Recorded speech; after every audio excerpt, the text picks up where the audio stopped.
먼저 저희 이제 바로 지분 시간이 짧아서 감독님들부터 자기소개 부탁드리겠습니다.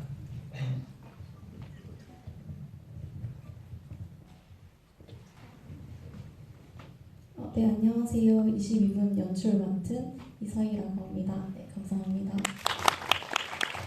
안녕하세요. 21분에서 엄마 역을 맡은 강예신입니다. 네,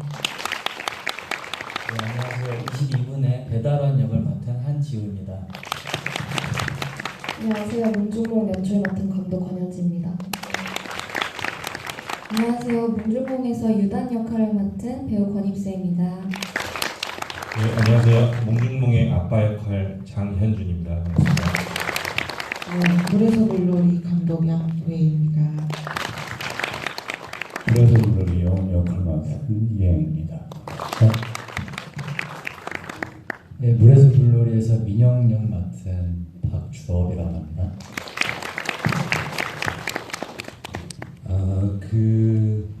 제 질문을 관객분들 영화를 보시고 궁금하신 것들은 좀 지금부터 많이 생각을 해주시고요. 제가 PD 입장에서 이렇게 감독님들과 부모님들한테 좀 공통적으로 좀 여쭤보고 싶은 거는 감독님들은 이 영화를 시작하게 된 계기, 이 시작이 좀 궁금하고요. 배우님들은 이 영화를 선택하게 된 계기, 그게 궁금합니다. 감독님부터 한번 말씀 부탁드리겠습니다. 네, 영화를 시작하게 된 계기가 이제 다들 기억하실지 모르겠는데 2023년에 실제로 서울시의 경계경보가 발령된 적이 있어요. 아침에 서울 지역에만 알람이 울려가지고 다들 아실지는 모르겠는데 그때 이제 제가 이 영화는 픽션이긴 한데 제가 편집을 이제 항상 하고 아침에 퇴근을 할 때였는데 아침 퇴근을 하고 집에 가자마자 이제 경보가 울리고 저는 이제 편집하다가 이제 죽는 줄 알았거든요. 편집만 하다가 죽는 줄 알고 근데 이제 그때 마침 어머니가 산에 운동을 하러 가셔서 잠깐 이제 스치듯이 10분 정도만 대화를 했는데 이제 엄마도 못 보고 죽는구나라고 생각을 해서 그때 이제 그 감정으로 시나리오를 썼던 것 같습니다. 네, 감사합니다. 시나리오가 되게 흥미롭고 재밌고 저는 경기도에 살아서 그 상황이 없었어요. 그래서 직접 한번 극 속에서 한번 도전을 한번 해보자 했고 우리 감독이 너무 예뻐서 했습니다. 저도 그때 당시에 그 속보를 듣고 그냥 바로 잠을 잤거든요. 그래서 그 현생이 더 중요한 배달의 모습이 저의 모습이랑 많이 닮아 있는 것 같아서 그래서 하게 됐습니다. 몽중몽은 처음에 시나리오를 생각하던 당시에 갑자기 불현듯 제가 중학교 때 꿨던 꿈이 생각이 났었어요. 그러니까 그때 중학생이었던 제가 엄마가 어느 날 문 앞에 서 있다가 갑자기 너무 힘들어서 이제 너를 못 키워주겠다 이렇게 말하고 갑자기 뛰어내리는 꿈을 꿨었습니다. 그래서 그게 갑자기 생각이 나서 지금 제가 하고 있는 고민들과 영화를 만들면서 했던 것들을 녹여서 시나리오를 쓰게 되었습니다. 저는 몽중몽 시나리오를 보고 이 유단이라는 캐릭터가 이제 하고 싶은 걸 이제 부모님의 지원으로 다 하고 이런 모습이 저와 되게 닮아있다, 이렇게 철없는 그 모습이 나갔다라는 생각을 하면서 너무 이제 마음이 많이 갔던 작품이었습니다. 네, 저는 권현지 감독이랑 그 이전에 페이퍼맨이라는 작품에서 같이 작업을 했었어가지고 이미 연이 있었는데 이번에 그 작품을 한다고 해가지고 의뢰를 그 대본을 줬는데 저는 읽고 나서 방금 말했듯이 그 감독이 지금 현재 하고 있는 그리고 그동안 해왔던 그런 고민들 그런 것들이 너무 많이 보여가지고 그냥 저는 권현지 감독을 응원하는 마음으로 무조건 한다고 얘기를 했었습니다. 네. 잠시만요. 저기 화면 잘 안 나오는 것 같아서 한 발씩만 좀 앞으로 나가 부탁드리겠습니다. 예, 감독님 말씀 부탁드리겠습니다. 물에서 물놀이는 열정을 잃어버린 사람이 열정을 되찾는 얘기를 좀 해보고 싶어서 처음에 기획하게 됐습니다. 제 열정을 보여주겠다고 해서 했습니다. 40년 동안 쉬지 않고 해보았는데 그동안은 카메라 앞이나 무대에서 조명만 받아봤지 조명을 켜본 적은 또 색다른 경험인 것 같아요. 감사합니다.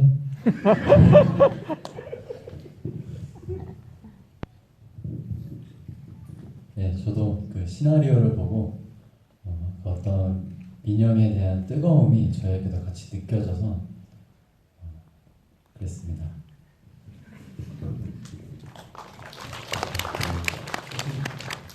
영화를 보시고 뭐 궁금하시거나 질문하실 것들 있으신 분은 손을 들면 될 것 같아요.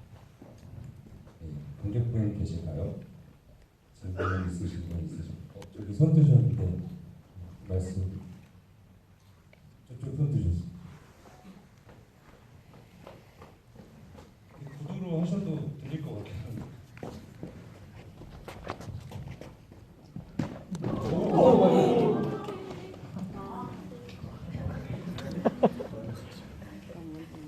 괜찮아요, 진짜.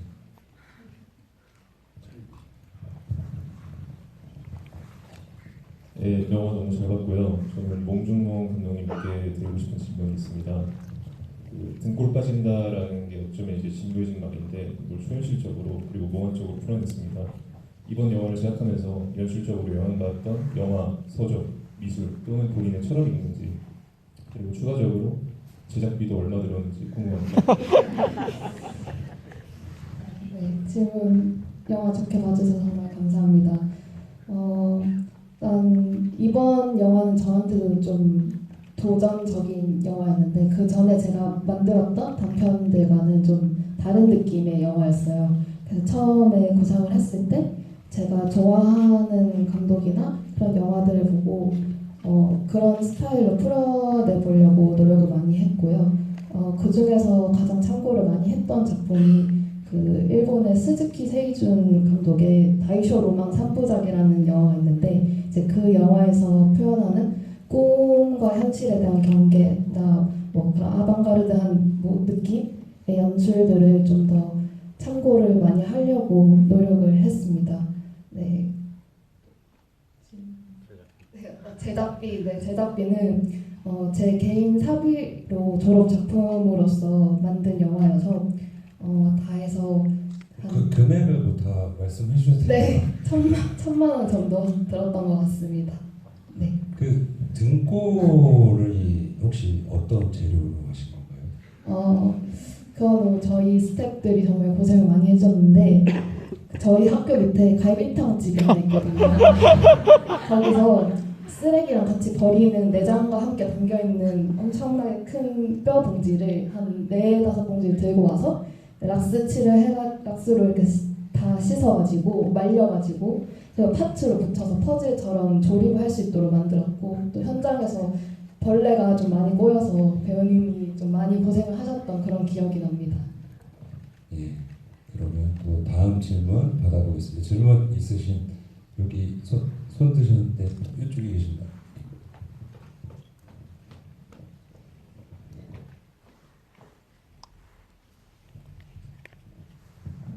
네, 영화 정말 너무 재밌게 잘 봤습니다. 저 22분 감독님께 여쭤보고 싶은데 그 영화 초반이랑 마지막에 에르메스 코리아에게 그 제작 지원을 받았다고 하셨는데 혹시 어떻게 그게 가능한가요? 제가 그런 거 처음 봤어요. 너무 궁금해서 여쭤보고 싶었습니다. 그게 그 에르메스 코리아에서 완전 직접적으로 받은 건 아니고요. 그 신영균 예술문화재단에서 제작 지원을 받았는데 그 필름게이트라고 혹시 아실지 모르겠는데 그 신영균 문화예술재단에 이제 에르메스가 후원을 하고 있어서 그걸 이제 필수로 넣어야 되는 조건에 있어가지고 넣었습니다. 제가 직접적으로 돈을 받거나 감사합니다. 예, 또 그 질문 여기 여기 손 드셔갖고 이쪽 좀 부탁드리겠습니다.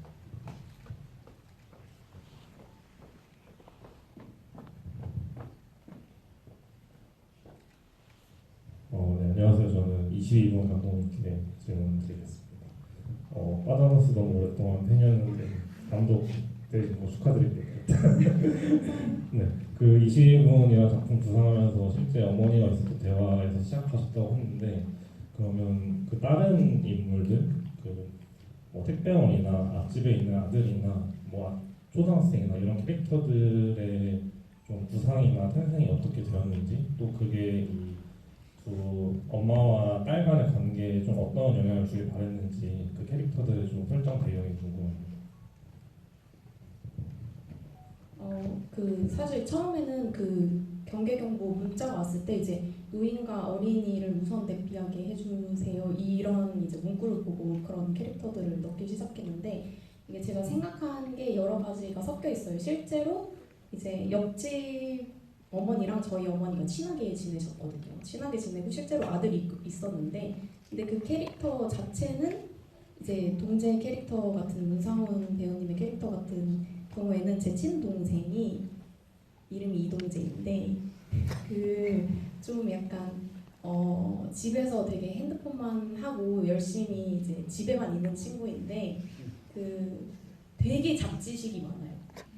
되게 잡지식이 많고 막 엄청 많은 걸 알고 있고 이거를 좀 접목해서 근데 이제 문상훈 배우님이랑도 저랑도 잘 아는 사이다 보니까 동생도 알고 있어서 이제 소화를 잘 해주신 것 같고 그리고 이제 동재 역할의 엄마분 같은 경우에는 이제 그 저희 엄마의 다른 모습을 이제 좀 투영해서 만든 좀 훈수 같은 모습을 투영해서 만든 거고 또 이제 어린이 같은 경우에는 이제 다들 이제 소동극처럼 막 이제 그런 상황이 아닌데도 멀리서 보면 그런 상황이 아닌데도 이제 막 그렇게 이렇게 가는데 거기에서 뭔가 제일 어린 아이가 제일 어른 같은 모습, 침착한 모습을 보여줬으면 좋겠다고 생각을 했었어요. 그래서 이제 좀 넣은 캐릭터이고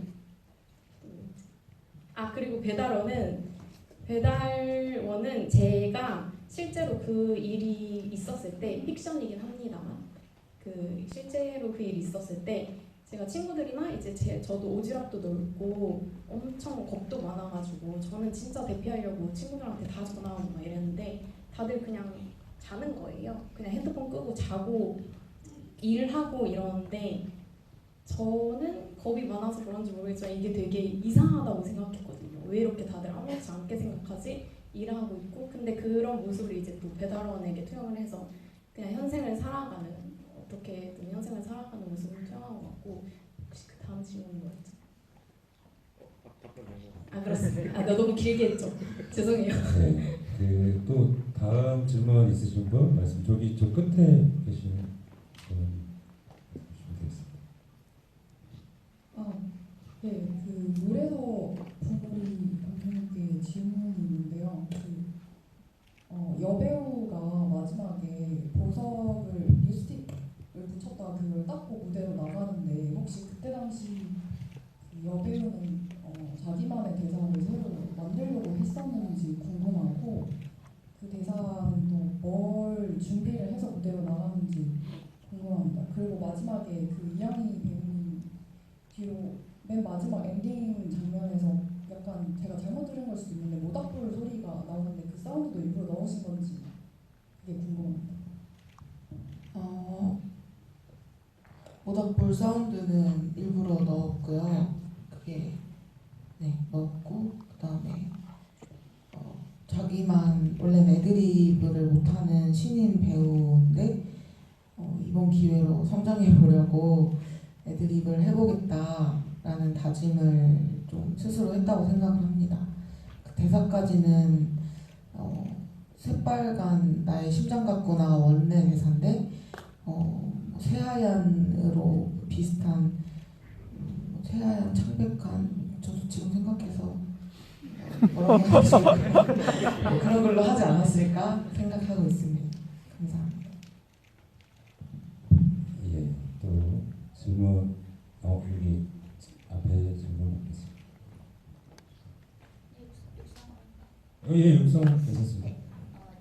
저는 장편 영화 지적하고는 홍혜성 배우장이 홍혜성 감독인데요. 이하기 선배님께 질문. 선배님은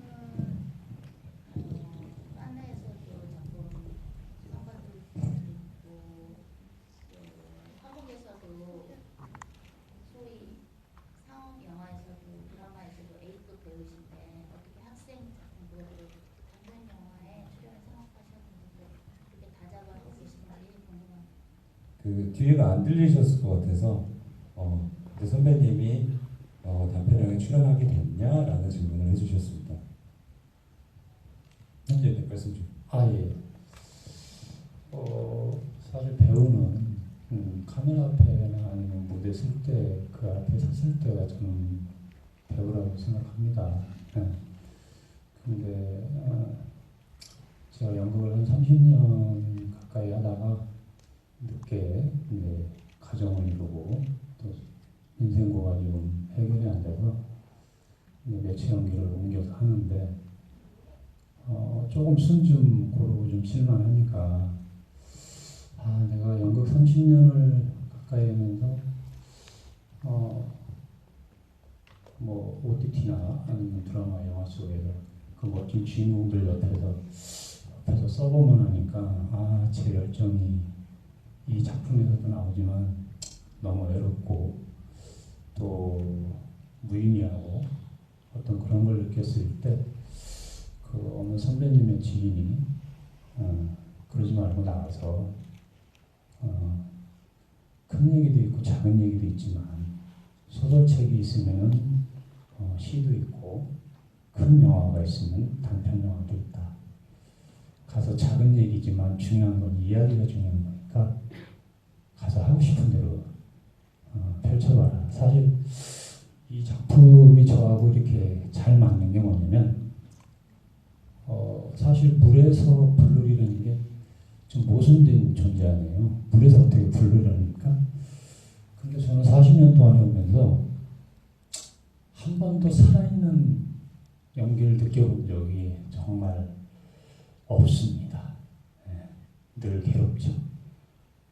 연극을 하든 영화를 찍든 드라마를 하든 촬영이 끝나면 너무 괴로워요. 왜 나는 한 번도 후련하게 연기를 못해볼까? 늘 아쉽죠. 그래서 주위 동료들을 봤더니 다 똑같은 감정이더라고요. 사실 어쩌면 이 작품에서도 평생을 조명을 켜는 일을 했는데 이 매뉴얼에서 그 틀 안에서 어찌 보면은 이 현실 속의 억눌림이라 할까? 우리 다 매뉴얼이 짜 있잖아요. 루틴이. 그래서 그 안에 그 삶이 그 마지막에도 우리 옆에 있는 후배님도 있지만 또 그 작품 속의 시골이죠. 시골 주인공도 있지만 늘 자조적으로 내가 얘기하거든요. 그냥 짜여져 있는 대로 살아. 그냥 해. 네가 한다고 변하는 게 아니야 세상은. 후배한테도 뭐 위에서 물이 떨어지지만 그냥 냅둬. 시간이 차각차각 안 맞아도 냅둬. 네가 여태까지 익숙하게 살아온 삶이 있잖아. 이렇게 자주적으로 이렇게 대하는 게 마지막에 제 숨어있는 불꽃이라 그럴까요? 매뉴얼을 깨부시고 그 틀에서 나와서 제가 수동적으로 조명을 한번 켜봅니다. 그랬을 때 어쩌면 저게 내가 앞으로 펼칠 연기에 내 숨어있는 꺼져있는 내 불꽃이 아닐까. 그러면서 이 작품을 처음 선택하게 된 건 다작을 하지만 그래도 이번 작품은 큰 의미가 있었고 저한테는 또 새로운 계기가 돼서 우리 양도혜 감독님한테 너무 감사하고 또 이렇게 좋은 인연이 돼서 이번에 또 양도혜 감독이 부산 카파에서 또 공부를 하고 있는데 이번에 이제 한 학기죠? 네. 또 8작품이 올라갔는데 거기서 또 1등을 했습니다. 박수 좀 주세요.